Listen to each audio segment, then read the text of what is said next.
Bismillahirrahmanirrahim. Assalamualaikum warahmatullahi wabarakatuh. Solih-solihah, sobahul khair, kaifa halukum?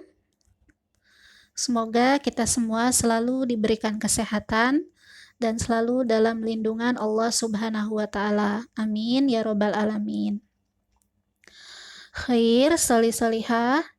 Alhamdulillah, Allah masih memberikan kita kesempatan untuk menyimak pembelajaran akidah Islam. Khair, di minggu ini Ustazah akan memberikan ringkasan materi akidah Islam semester 1 kelas 4 dari bab 1 sampai dengan bab 3 sebagai persiapan penilaian akhir semester 1. Semoga dengan adanya ringkasan materi ini bisa membantu solih-solihah semua untuk mempelajari dan juga nanti mengerjakan soal-soal di penilaian akhir semester 1. Khair, solih-solihah, sebelum kita mulai, mari kita membaca doa terlebih dahulu. Bismillahirrahmanirrahim. Rabbi zidni ilman warzuqni fahman. Ya Allah, berikanlah aku tambahan ilmu dan berikanlah aku pemahaman. Amin. Khair, solih-solihah, kita akan memasuki ringkasan materi akidah Islam bab 1.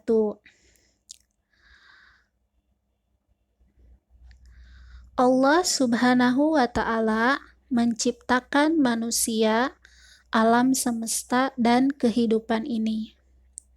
Allah menciptakan manusia dari saripati tanah.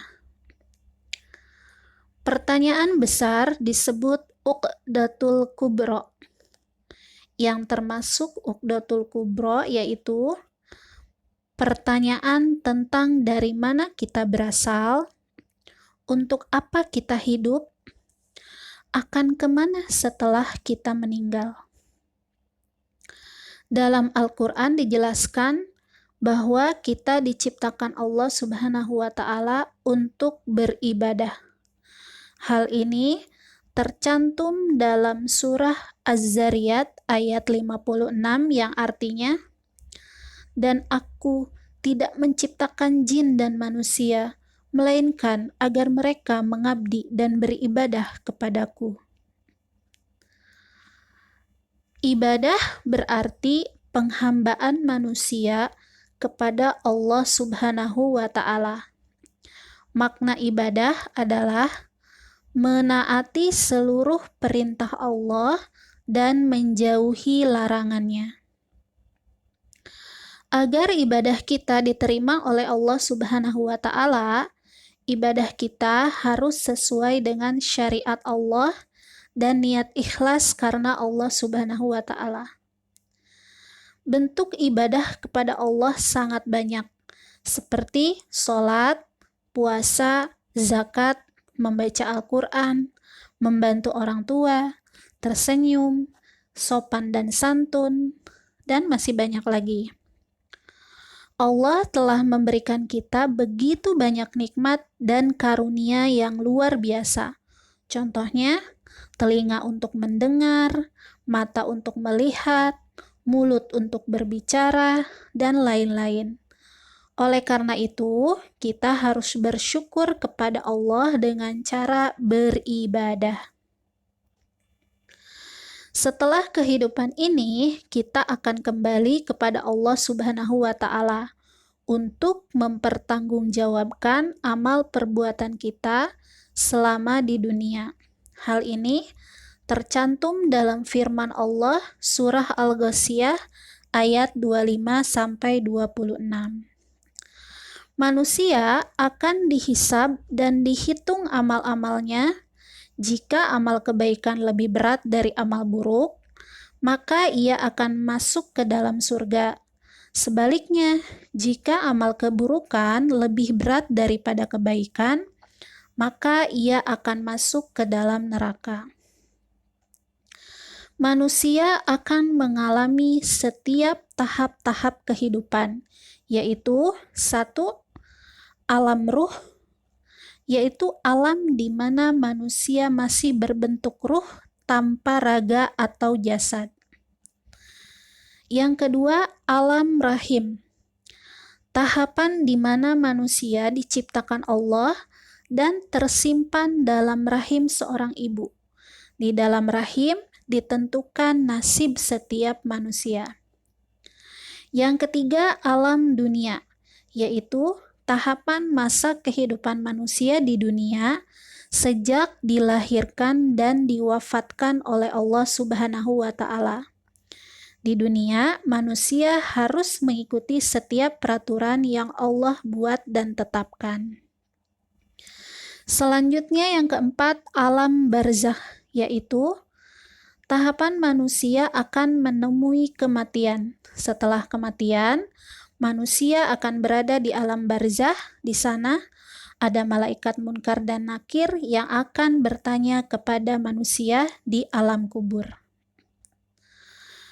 Selanjutnya, tahapan yang kelima adalah alam akhirat, yaitu manusia akan dibangkitkan kembali dari alam kuburnya, kemudian akan dikumpulkan di padang mahsyar. Setelahnya, menanti pergantian untuk dihisab, dihitung setiap amal perbuatan selama di dunia. Sa'id bin Musayyib dilahirkan tahun 15 Hijriah di kota Madinah pada masa pemerintahan Khalifah Umar bin Khattab radhiyallahu anhu. Sa'id bin Musayyib adalah seorang ahli ibadah yang berada di generasi tabi'in. Ibrah atau pelajaran yang dapat diambil dari kisah Sa'id bin Musayyib, sang ahli ibadah adalah 1. Rajin beribadah. 2. Bersungguh-sungguh dalam beribadah. 3. Beribadah harus ikhlas dan diniatkan hanya untuk Allah Subhanahu wa Ta'ala. Khair, solih-solihah. Selanjutnya kita akan memasuki ringkasan materi akidah Islam bab 2. Kematian adalah datangnya ajal, yaitu keluarnya nyawa dari jasad yang hidup. Allah Subhanahu wa Ta'ala yang memberikan kehidupan dan kematian pada setiap makhluk di dunia. Setiap yang bernyawa pasti akan merasakan kematian. Allah berfirman dalam Quran surah Al-Imran ayat 185 yang artinya, tiap-tiap yang berjiwa akan merasakan mati, dan sesungguhnya pada hari kiamat sajalah disempurnakan pahalamu. Barang siapa dijauhkan dari neraka dan dimasukkan ke dalam surga, maka sungguh ia telah beruntung. Kehidupan dunia itu tidak lain hanyalah kesenangan yang memperdayakan. Malaikat Israel diutus Allah untuk mencabut nyawa manusia. Panjang atau pendek umur seseorang adalah ketentuan atau yang disebut qada Allah. Segala kejadian yang ada di muka bumi ini merupakan kehendak Allah. Ketika seseorang meninggal dunia, kalimat yang harus kita ucapkan adalah kalimat istirja. Kalimat istirja yaitu inna lillahi wa inna ilaihi raji'un. Hikmah yang tersimpan dalam kematian adalah 1. Bersegera melakukan amal solih. 2. Kita akan selalu ingat bahwa kita semua akan kembali kepada Allah Subhanahu wa Ta'ala dan mempertanggungjawabkan amal kita di dunia. 3. Berupaya untuk selalu taat pada perintah dan larangan Allah. 4. Semakin bertakwa. 5. Semakin waspada dan takut kepada Allah. 6. Berhati-hati dalam melakukan kegiatan karena takut melanggar hukum Allah. Ibrah atau pelajaran yang dapat diambil dari kisah burung beo dan seorang ustadz adalah: 1. Burung beo adalah binatang yang diciptakan oleh Allah Subhanahu wa Ta'ala dengan kemampuan mengikuti suara layaknya manusia, tetapi tidak memiliki akal pikiran. Tauhid adalah pondasi awal keislaman kita. Jika pondasi kita kuat, maka amalan lainnya pun akan semakin kuat. Kita wajib mempelajari akidah dengan sumber Al-Quran dan hadis, agar kita memahami syariat Islam dengan baik dan benar dan juga dengan bersungguh-sungguh menerapkannya dalam kehidupan sehari-hari, agar ikrar kalimat yang kita ucapkan tidak kosong seperti layaknya burung beo. Husnul khatimah artinya akhir yang baik. Su'ul khatimah artinya akhir yang buruk. Cara meraih husnul khatimah yaitu dengan cara beramal sholih dan tidak melakukan kemaksiatan dalam kehidupan kita. Sumayyah adalah sang syahidah pertama dalam Islam yang meninggal karena mempertahankan keimanannya kepada Allah Subhanahu wa Ta'ala. Saat manusia meninggal, ruh dicabut oleh malaikat Israel dari tubuh manusia. Rasulullah bersabda, sakaratul maut itu sakitnya sama dengan tusukan 300 pedang. Hadis riwayat Tirmizi. Kemudian Rasulullah bersabda, kematian yang paling ringan ibarat sebatang pohon penuh duri yang menancap di selembar kain sutra. Apakah batang pohon duri itu dapat diambil tanpa membawa serta bagian kain sutra yang tersobek? Hadis riwayat Bukhari.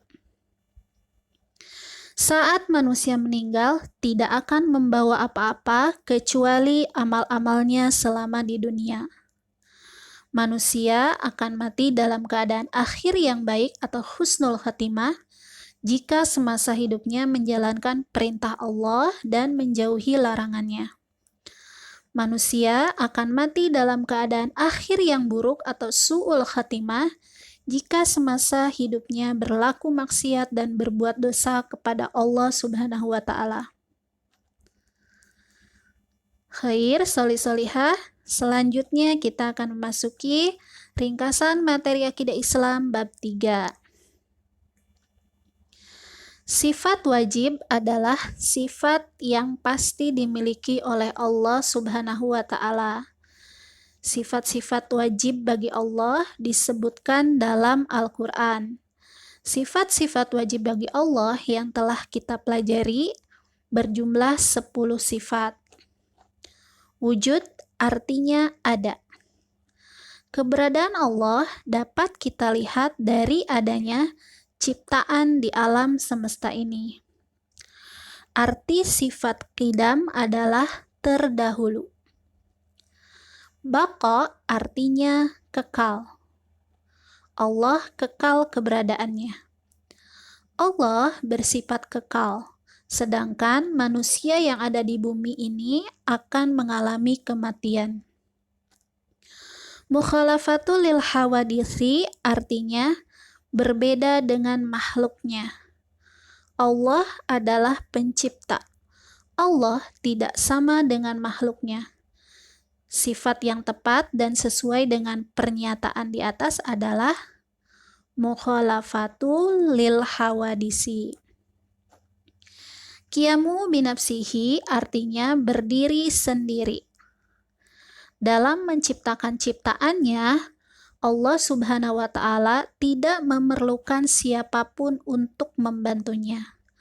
Karena Allah Subhanahu wa Ta'ala memiliki sifat qiyamuhu binafsihi.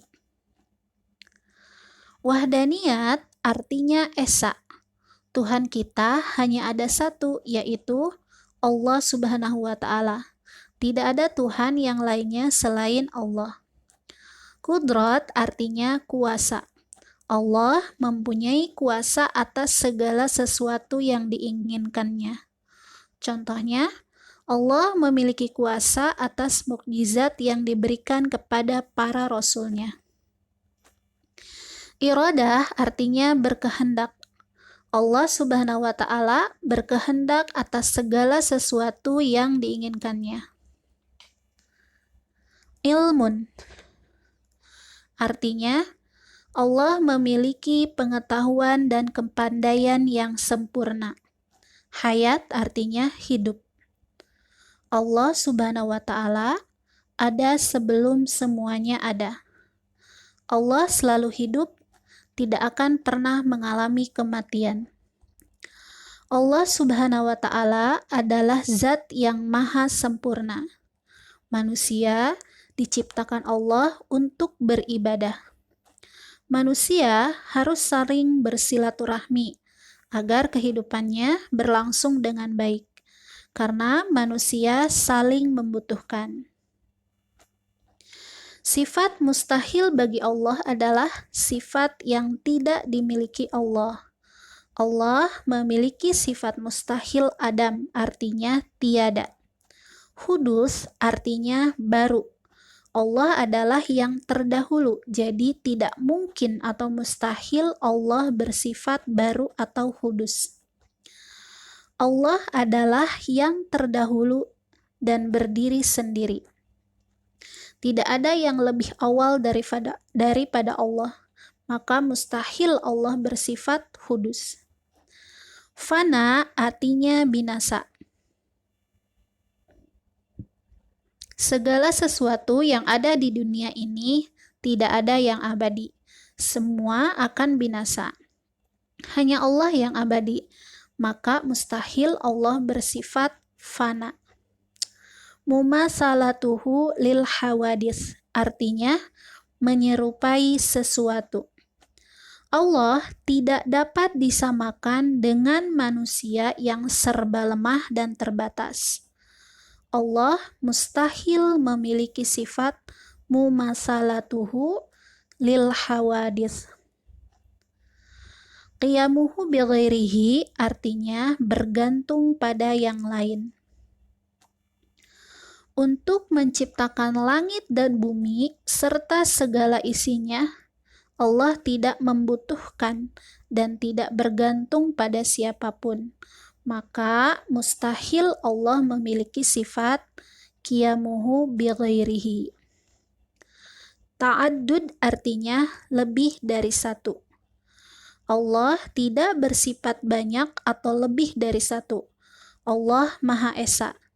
Tiada yang dapat menandinginya. Mustahil Allah bersifat ta'addud.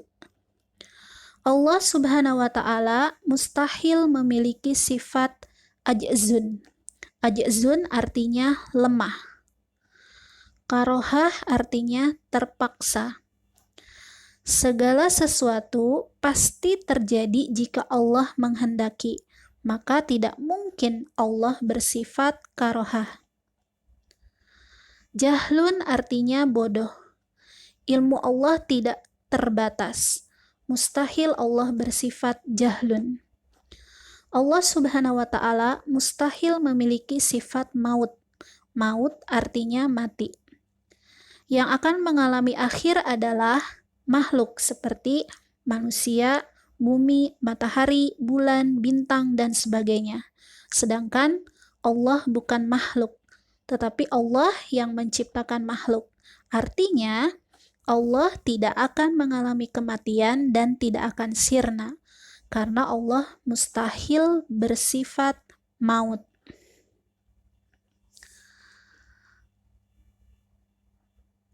Khair, solih-solihah. Itu tadi ringkasan materi akidah Islam dari bab 1 sampai dengan bab 3. Silahkan disimak audionya dengan baik. Semoga dengan adanya ringkasan ini bisa membantu soli-solihah semua untuk lebih dapat mempelajari materi akidah Islam bab 1 sampai bab 3 dan membantu nanti ketika penilaian akhir semester. Ustazah akhiri, mohon maaf bila banyak kesalahan. Wassalamualaikum warahmatullahi wabarakatuh.